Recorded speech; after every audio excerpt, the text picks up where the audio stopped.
Apa itu syukur? Sebentar. Ibu bersyukur punya rumah? Syukur. Ibu bersyukur punya kendaraan? Bersyukur punya keluarga? Ada suami, ada anak-anak, bersyukur? Baik. Yakin? Bersyukur diberikan pakaian? Yakin? Masa? Nah, sekarang apa itu syukur? Syukur itu pelan-pelan.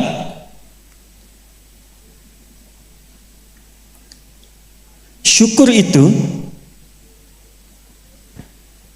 upaya menggunakan semua nikmat yang Allah titipkan, upaya menggunakan semua nikmat yang Allah titipkan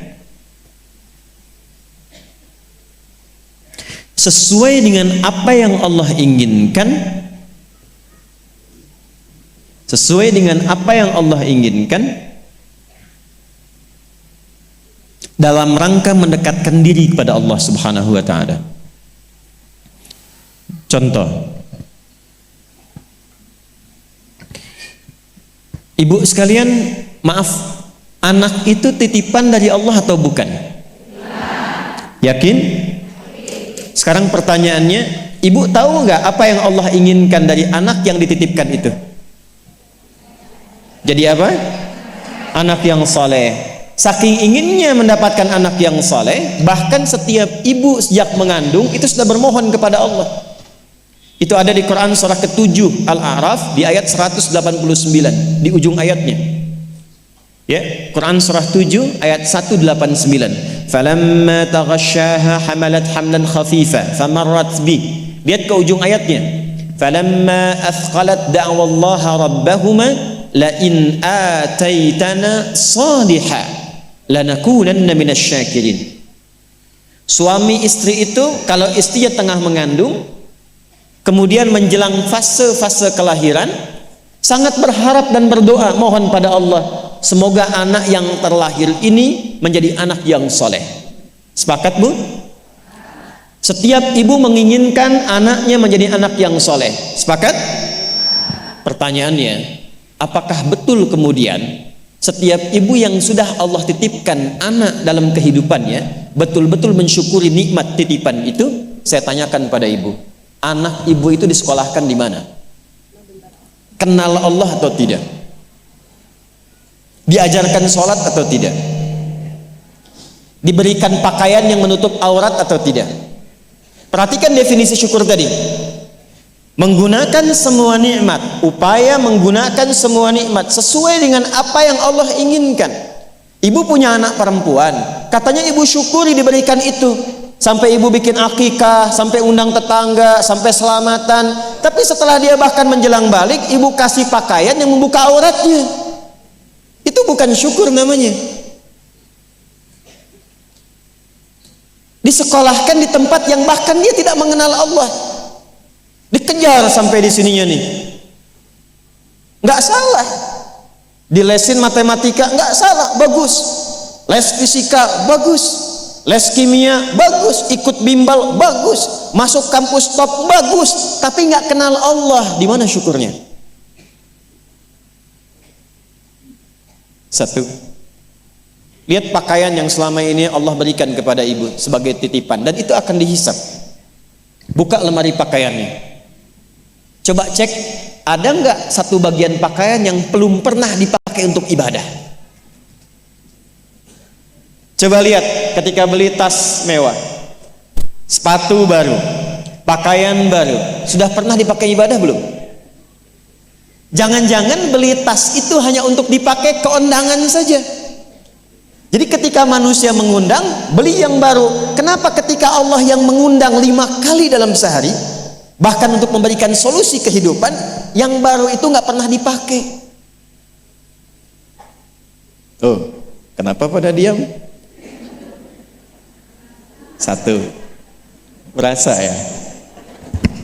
Satu. Jadi di titik ini, terkadang ada orang yang menuntut dari Allah kenyamanan hidup, ketenangan, kedamaian. Tapi ketika Allah memberikan apa yang diinginkan, tidak menggunakan nikmat itu yang membuat dia damai, tidak menggunakan titipan itu yang membuat dia tenang dalam kehidupan.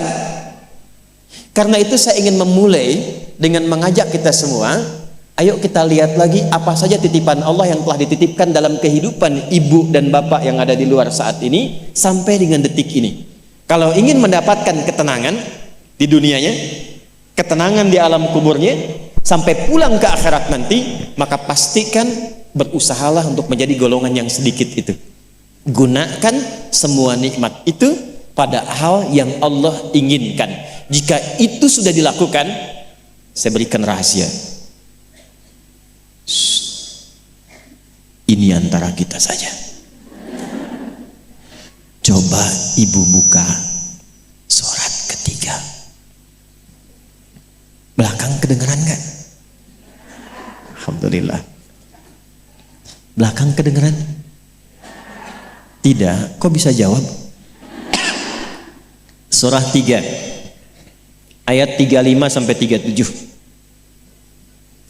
Quran surah 3 ayat 35 sampai 37. Sudah? إذ قالت امرأة عمران رب إني نذرت لك ما في بطني محررا فتقبل مني إنك أنت السميع العليم. Perhatikan, ini kisah tentang Hannah. Saya hanya akan ambil kisah ibu saja dalam Quran. Hannah itu istrinya Imran alaihi wassalam. Nanti punya saudari namanya Eliasobat. Orang barat menyebutnya Elizabeth. Betul, Elizabeth itu bahasa sananya untuk Eliasobat itu saudarinya Hannah. Nanti nikahnya Elizabeth dengan Nabi Zakaria. Hannah nikahnya dengan Imran. Ketika Hannah mengandung, sepakat suami istri ini ingin mensyukuri nikmat kandungan itu dengan mengharapkan lahirnya anak yang soleh. Maka apa yang terjadi? Untuk mendapatkan soleh itu maka dibuat persiapan. Ini hukum umum, Bu. Ibu kalau misalnya ingin memasukkan anaknya ke sekolah tertentu, kan disiapkan dulu ya dari awal. Ya, sekolahnya di mana, yang dibutuhkan apa, sebelum masuk udah siap-siap. Biayanya berapa, perlengkapannya apa, disiapkan jauh sebelum masuk. Begitu kan ya? Maka Hannah dan suaminya sudah menyiapkan. Nanti kalau anak ini terlahir, disiapkan tempat khusus supaya dia betul-betul menjadi anak yang soleh. Namanya mihrab. Mihrab itu tempat yang dikhususkan untuk bisa fokus ibadah, bertakarub kepada Allah saja. Nanti harus ada yang merawat, yang mengajar, yang merawat itu harus orang yang paling soleh dan pintar di zamannya. Yang ketiga, disupport banyak doa. Dua-duanya sudah kompak. Siapapun yang kalau anak ini lahir masih hidup, entah ayah atau ibunya, teruskan cita-cita yang sudah menjadi komitmen ini. Maka ketika kandungan itu terus membesar dan siap menjelang persalinan, Imran meninggal. Jadi Imran itu meninggal dan Maryam nanti lahir dalam keadaan yatim. Maka lahirlah Maryam. Apakah ketika Maryamnya lahir, ayahnya sudah tidak ada, ibunya berhenti dari cita-cita yang sebelumnya menjadi komitmen? Tidak, diteruskan itu. Maka ketika terlahir itulah kemudian apa yang sudah disepakati, berikan nama sesuai dengan harapan, isi dengan doa, siapkan tempat yang ingin diarahkan sesuai dengan cita-cita. Maka ayat 36-nya, falamma wada'atha qalat rabbi inni wada'tuha untha wallahu a'lamu bima wada'at wa laysa dzakaru kal untha. Harapannya lahir anak, kalau perempuan dia anak yang salihah, menjaga diri, menjauhkan dari perbuatan yang tercela, mendekat diri kepada Allah. Maka semua makna ini diwakili oleh satu nama, namanya Maryam. Maryam itu perempuan terhormat yang dekat dengan Allah. Kemudian setelah itu apa? Wa inni u'idzuha bika wa dzurriyyataha minasyaitonir rajim. Didoain terus, Bu. Didoakan. Setelah itu apa? Dipilihkan sesuai amanat dan kesepakatan dengan suami, cari orang paling pintar dan paling soleh. Dulu banyak yang berebut. Singkatnya terpilihlah Nabi Zakaria alaihissalam. Setelah itu apa? Buatkan tempat yang mendukung anak ini menjadi soleh dan dekat dengan Allah. Maka dibuatkan mihrab. Apa yang terjadi? Ketika mihrabnya sudah siap, yang mendidiknya sudah siap, doanya mengalir, namanya sesuai dengan harapan, maka orang tua itu tidak sulit lagi untuk merawatnya. Setelah itu Allah yang berkenan memperhatikan sampai tumbuh dewasanya. Perhatikan ayat 37-nya. Fataqabbalaha rabbuha biqabulin hasanin wa ambataha nabatan hasana wa kaffalaha Zakaria. Satu, Zakariyanya ada. Kullama dakhala 'alaiha Zakaria al-mihrab. Dua. Wajada 'indaha rizqa. Qala ya Maryam anna laki hadha? Qalat huwa min 'indillah. Innallaha yarzuqu man yasha bighairi hisab. Jadi doanya sudah, namanya sudah, yang mendidiknya sudah, tempatnya sudah.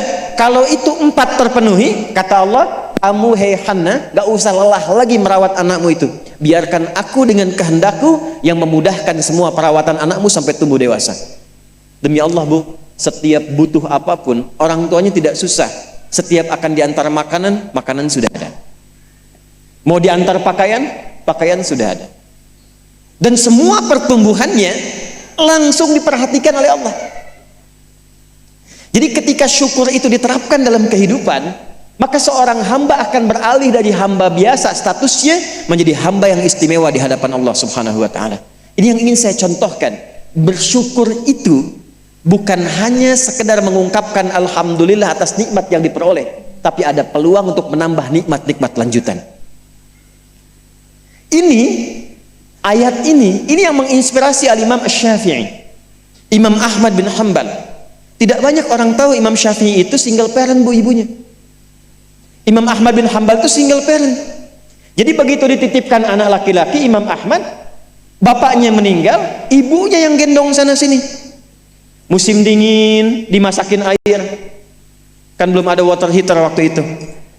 Dimasakin bu malam-malam, diwuduin pakai air hangat, digendong oleh ibunya ke masjid, ke halakoh-halakoh para ulama, disimpan, selesai digendong dibawa lagi.